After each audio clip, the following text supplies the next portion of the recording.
Buenos días, buenas tardes, buenas noches. Nosotros somos el equipo 6 y el día de hoy vamos a exponer sobre la unidad 2, lenguajes de la medición, de la materia de metrología del Colegio de Ingeniería Industrial.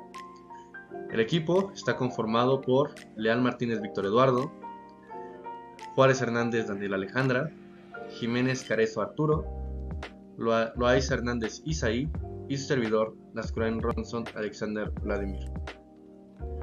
Unidad 2. Lenguajes de la medición. Aparte de los números, hay muchas palabras que se utilizan para describir las mediciones. Dicho vocabulario, constituye el lenguaje de las mediciones, el cual no es tan exacto como pueden ser muchas veces los números.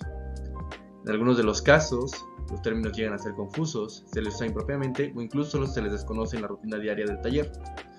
Pero a veces será de suma importancia el ser preciso en aquello que se desea decir, por lo que conviene conocer estos términos y la forma como se usan propiamente.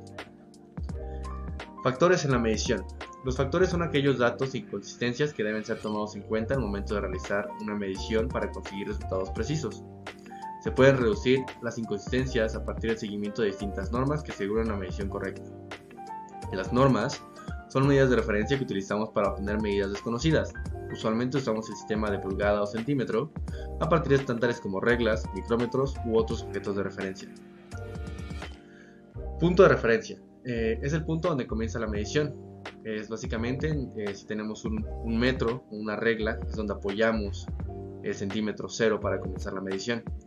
A partir de este punto se cuenta la distancia o tamaño del punto medio. Es sumamente importante que sea un punto estable y que no esté sujeto a variaciones, puesto que si sucede una variación en el punto de referencia y nosotros no nos percatamos de esto mismo, la medida puede salir incorrecta. El punto medido es el punto al cual se efectúa la medición, es el punto contrario al punto de referencia y es básicamente el punto en el que termina la medición que estamos buscando obtener. La línea de medición se trata de una línea recta imaginaria que va desde el punto de referencia hasta el punto medido. Si tuviéramos una regla, es la línea que dibujamos al momento de hacer la medida. Esta línea es paralela al eje de la herramienta que está utilizando y demuestra la distancia y precisión de la medición. Ahora, durante este proceso pueden ser errores. El error más común es el error de paralelaje. Sucede comúnmente con objetos como la regla, que es cuando hay una inclinación en la línea de medición. Se genera este error, el cual fuerza a calibrar una vez más la herramienta de medición, utilizar la regla o calibrar el objeto para eliminar el error y obtener una medición correcta. En caso de no ser así, la medición puede salir más larga o más corta dependiendo cómo haya sido el error de paralelaje. En la medición existen diferentes términos. Los tres principales son la exactitud, precisión y confiabilidad. Son términos que se usan para describir las mediciones y describen diferentes elementos o conceptos de la medición. El primero es la exactitud. La exactitud es el grado de conformidad con una norma establecida, además de que también se pueden considerar como comparación entre dos resultados. El número 2 es la precisión, es la fidelidad del proceso de medición con relación a su repetibilidad. Y el último es la confiabilidad, es aquella condición en la cual los resultados reales son iguales a los resultados deseados o previstos. Dicho en otro orden de ideas, la exactitud de una herramienta de medición se refiere a qué tan aproximada va a estar la medición de la dimensión real.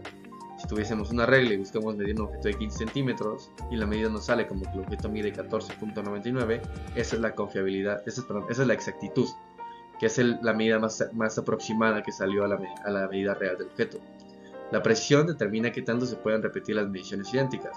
Puede que las mediciones sean incorrectas, pero es que tantas veces se repitieron. Si el objeto mide 15 centímetros y lo medí 7 veces, de las cuales 5 me salió que medía 3 centímetros, esa es la precisión de la medida, que me está saliendo que mide 13. Y la confiabilidad se define por qué tan consistentemente puede obtenerse los resultados deseados o previstos. Básicamente, si repetimos el mismo proceso 7 veces y 5 me sale que mide 15 centímetros o 14.9, esa es la confiabilidad. ¿Qué tantas veces me salió una medida esperada o correcta del objeto medido en cuestión? Factores que pueden llegar a afectar la medición. En la medición no existe la palabra perfección. Siempre llegan a existir ligeras variaciones en cada pieza manufacturada. Sobre todo en empresas como la Volkswagen, que comúnmente manufacturan en un país sus piezas y las ensamblan en otro. En este caso se establecen unas dimensiones, que se habla del tamaño exacto que tiene una pieza ya terminada. Si yo pido una pieza de 15 centímetros, son las dimensiones que estoy pidiendo. Ahora, yo puedo tener una cierta tolerancia en estas piezas, que es la variación del tamaño básico que está permitida una pieza. mi rango de tolerancia puede ser de 1 centímetro. Entonces, si me llega una pieza de 16 o de 14 centímetros, está dentro de mi tolerancia, por ende no sé ningún problema. También están los límites y ese tamaño mínimo y máximo que puede tener la pieza. Se considera buena siempre y cuando esté dentro de este mínimo y máximo. En conclusión, podemos decir que es importante que el ingeniero industrial conozca bien los términos que usa al momento del lenguaje de la medición, puesto que esto mismo puede que de manera indirecta demuestre cuáles son los conocimientos prácticos y teóricos del ingeniero como tal, además de llevar a la confiabilidad del proyecto. Se ve mal que un ingeniero use términos como rayita en lugar de línea de medición, o que emplee términos por confusión de tolerancia y límites de la medida. Es por eso que es importante que un ingeniero conozca bien a conciencia este tipo de lenguaje, porque al final es el profesionista dentro de la obra o del taller o de cualquier proyecto como tal. Entonces va a mostrar su confiabilidad ante sus empleados y sus empleadores. Eso es todo por mi parte, muchísimas gracias por su atención y buenos días.